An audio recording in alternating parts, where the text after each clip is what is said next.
recovery and breaking plateaus sometimes isn't about more training. It's about Say what? About training smarter, what I say.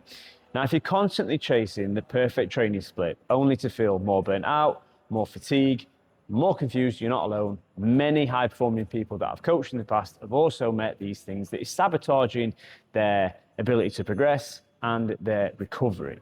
Now, one thing that we need to possibly look into here is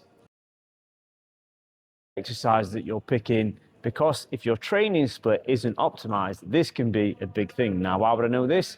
Well, I've been a PT and strength conditioning coach, and I've seen it with myself and clients I've worked with, that helping people optimize their health, performance, and longevity. And today, one thing I want to really talk about is methodology of training that has revolutionized my results and my clients' results. And I like to call it the high-low split. It is called the high-low split, however you want to refer to it. It's not just another fad, and it's scientifically backed, a blueprint for sustainable progress, and it's designed for those who demand peak performance in and out of the gym, and it can help to give you a much clearer, more enjoyable way to train, as well as what I've found personally. Now, we're going to load up somewhere on the screen during this video some graphics just to help get what I'm talking about. So what is exactly a high-low split? Now, you want to forget your traditional body part splits. It's not your chest day, back day, leg day. While those have their place, they often lead to either overtraining or insufficient stimulus. The high-low split, in my opinion and from research, is more strategic. It's about alternating between a high-intensity, high-volume day and a lower-intensity, lower-volume day for the same muscle groups or movement patterns within your training week, and you can specialize them depending on the sport that you take part in. So think of it like a strategic project management for your muscles. You wouldn't push your team to 110% every single day, expecting peak output without strategic downtime, would you? Now, we all know that makes perfect sense. You have periods of intense focus work followed by periods of consolidation, review, and active recovery. Your body, specifically your muscles, operates on the exact same principle. You can't push hard all the time. You actually grow and adapt with the right recovery and periodization of your training. So let me give you a quick example of what this could look like in a typical week. And I'll also dive into my personal split, currently what I'm doing. But for this example, if we look at Monday, we could do a high intensity upper day, which is going to be your heavy compound lifts, pushing near to failure. On Tuesday, you'll have a more of a low intensity, lower volume, lighter loads, high rep focus, focusing on technique, maybe even some accessory work, just to accumulate a bit more volume if you feel capable. Wednesday is either active recovery, mobility, or just a complete rest day. Then we go to Thursday, we'll rotate back to a high intensity lower body, so heavy compound lifts, explosive movements. And then on the Friday, we'll go for low intensity upper body, lighter loads again, higher reps, isolation work, or even some skill-based training. Now, weekend and active recovery on a Saturday, you could just do for rest. And this isn't just random. It's a powerful science behind why this split is actually so effective, especially for those of us juggling demanding careers. You know, we have hobbies, work, life, family gets in the way. So to aim for optimal health, it can help to give us a nice structured approach. Now, when I like to do this for myself, that is my current split. My Monday is a high intensity day, Tuesday is a low intensity day, Wednesday I go back to my high intensity, Thursday lower, and so on. And the rest of the weekends. Now, the first and arguably the most critical piece of this puzzle is recovery and adaptation. So they grow outside of the gym and during recovery. When you're lifting weights, you're creating more micro tears in the muscle fibers. And it's actually during the rest, the deep sleep, proper nutrition, that your body repairs these tears, making the muscles stronger and larger over time. If you're constantly hammering the same muscle groups with maximal intensity, you're interrupting the vital repair process and essentially trying to rebuild a house while it's still being demolished in a storm. Your central nervous system, or the CNS. When we look at high intensity training, especially heavy compound lifts, these place a significant demand on your central nervous system. It's what tells your muscles to fire. Now, if your CNS is constantly fatigued, your performance will plummet. I know this from personal experience, years of doing this. You'll feel more burnt out, unstable, and your risk of injury actually increases.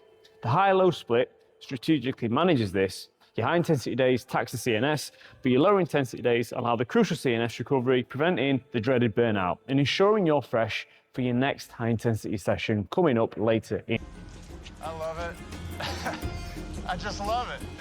And to make this more appealing, this isn't just my own opinion. The science is clear. Research just consistently shows that periodization, varying your training intensity and volume over time leads to superior long-term adaptations. It significantly reduces the risk of injury compared to constant maximal effort. And you can see this how athletes and professional sports teams will structure their athletes' programs. They're varying the intensity and the volume for superior long-term gains, reduced injury risk, and that's quoted from the Journal of Strength and Conditioning Research. Now, it's not just about training harder, you're training smarter, which is allowing the body to adapt and grow optimally and make continual progress. Even though there will be phases where progress is slower, you're still improving, and that's what matters, especially as you get into an advanced stage of lifting or being in the gym in based environment. Now, why is this particularly ideal for high-performing people who want to really get the most squeeze out of the lemon when it comes to the training? Well, first of all, it's time efficiency. We all know time is the most valuable asset we have. The high-low split maximizes the impact of your high-intensity days, making every minute count. And your lower-intensity days can be more flexible, shorter, or even serve as active recovery, fitting seamlessly into packed schedules. And this strategic stress management, you're already under immense professional pressure from work, from your outside life, other commitments. Adding constant maximal physical stress on top of that recipe is just going to lead to burnout. It's going to affect your hormone function and compromise immune function from the stress. The split reduces overall training stress, allows your body to recover and adapt without pushing you over the edge. And it's also going to help to just build more resilience, not breaking it down into injury prevention, and better recovery, which means less cumulative fatigue, stronger connective tissues, and improved movement patterns. Now, this translates directly to a lower risk of overuse injuries. It'll keep you in the game longer, performing at your best, and out of the physio's office or chiro's office with more injuries and leading to more bills, which no one wants. Now, for sustainability, this is key. A training methodology you can stick to consistently, even with a demanding schedule, is infinite more effective than the perfect plan you abandon after 2 weeks. Now, the high-low split is built for the long haul, and in my personal opinion and my clients' opinions, it's worked fantastically for us with having those higher intensity focused days where there's more of a demand, and then on the lower intensity days, it's nice to go in and just focus on some of the weak links and movement patterns. Now, if this was going to apply to you, how do you apply this to your own structured program? Well, let's break it down and let's have a look at what you could do. So for your high intensity days, what could you consider doing? You want to focus on heavy compound movements. So these are going to be your squats, your deadlifts, your bench press, your military pressing, your rows. The loads are typically going to be heavier, around 75 to 90% of your 1 rep max. The reps are going to be lower, usually in the 3 to 6 reps per set. The volume is going to be fewer sets, but each set is highly demanding. Now with this, you do take longer rest periods, sometimes from 2 up to 4 or 5 minutes, to ensure full recovery for maximal effort. The goal here is to create a powerful stimulus for strength and muscle growth. So, like I say, with heavy compound lifts, you really want to be pushing that threshold, making them challenging, but not just purely ego lifting. That's not the point. But this is the point where you will push your limits safely and effectively and still create progressive overload. Then we move on to the lower intensity days. So on the lower intensity day is going to be, as we mentioned previously, lighter loads, higher reps, often more isolation or accessory work. Now the lighter loads are typically going to be 50 to 70% of your 1 rep max, and you're going to be usually within that 8 to 15 plus rep range, depending on your experience and your current level. Now more sets, but less taxing on the CNS. The rest is typically shorter. You could have anywhere from 60 seconds up to 2 minutes, and to maintain metabolic stress, the goal is to accumulate volume here, improve technique, enhance blood flow, facilitate active recovery without overtaxing your system. And again, that is going to be sensibly loading and choosing your exercises specifically for what you want to develop, what your plan is, or whether it is around a sport-based focus. And again, there is no need to really overthink it. Just think of things that are going to benefit you. Now, these days are actually, now finally on the recovery days, sorry. These are crucial. Recovery, you're going to be technique refinement, building work capacity, and they're not typically easy days, they're smart days. Now, let's break down some of the common mistakes I do see people make with this split. Now, not truly making the low day low enough is a big one. So if your low intensity day feels like another high intensity day, you're missing the point of the recovery. You need to dial back the weight, focus on your form, and embrace the lighter load. Ignoring your recovery on both days, this is so crucial. This optimizes recovery, but it doesn't replace it. You need quality sleep, you need to be nailing the nutrition, and your strategic stress management are all so important. Fucking serious. Function, because I'll tell you this, it leads to one result, and that is burnout or even worse, injury. So the high-low split isn't just a training method, it's more of a philosophy that brings sustainable performance, we could say. It's about respecting your body's need for both intense stimulus and intelligent recovery. It's about building a physique that's not only there just for the aesthetics, but can make it powerful, stronger, produce more force, more resilient, and optimize for your demanding life. Oh. Oi, oi, oi, mate. One thing I will add as well, on your rest days, or if you take active recovery days, which is going to follow your lower intensity day, I like to put in more of a zone 2 based cardio focus. Again, this is not working to threshold with your cardio. This is not about trying to PB your 5K time. This is about just trying to get the heart rate into that stable zone 2 zone and doing it for anywhere from 30 minutes. Some help. Excuse me. 30 minutes all the way up to even potentially over an hour. Again, you're not trying to drive excess fatigue, and strategically putting in cardio, if you are not doing so currently on your plan, is a very wise move to make. And here's why I'm so bullish on trying to make sure everyone does include some form of cardio. Cardio isn't necessarily just getting your steps in. I'd rather see you doing a light jog, or at least a hill walk, cross trainer, stepper, get outside, do more rucking with a weighted vest on a treadmill or on a row machine or on a salt bike. Whatever your poison, pick it.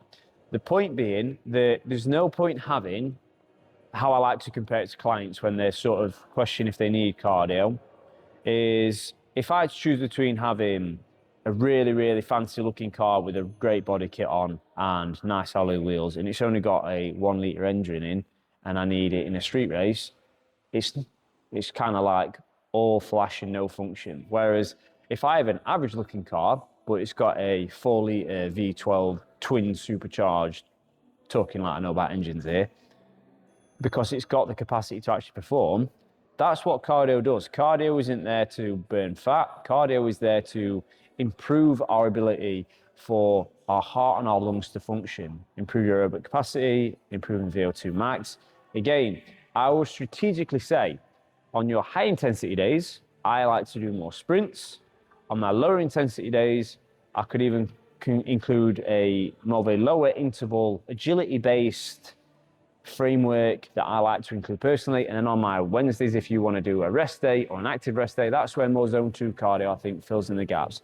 So don't neglect your cardio, because I think it's personally massively overlooked at the potential for you to improve on your lifting, because if you can recover better in between your sets, you're going to be able to keep pushing your intensity from set to set and not feel as tired. And therefore, it's going to improve your training overall. Cardio definitely does have a place in terms of your training program. And if you're not including it, do consider it. Read into some of the research of, that's why you'll see your athletes that are in your rugby, your combat sports, they all include it, because without it, there's no point being strong if you gas out within 1 to 2 minutes, because cardio makes cowards of men. That was one of my coaches that gave me that quote when I was competing in mixed martial arts, and it stuck with me because it is damn true. Anyway, back to the main content in this video.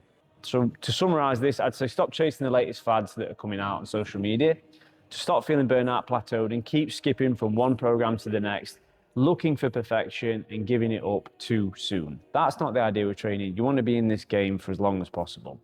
Now, if this resonates with you and you'd be more interested in knowing how to optimize your own training program, revolutionize recovery, and finally achieve those sustainable gains, please do hit like, subscribe to this channel for more no BS health content like this and professional insights. Comment below what your current training split is, because I would actually love to know. And if you're looking for a personalized blueprint to integrate into your own training program, you can always check out my school community, which is linked on my YouTube page, and it'll give you some of the most no BS, unfiltered, best direct insight to help you level up your training program. Hopefully you've enjoyed this one. Stay tuned for the next video. Bosh.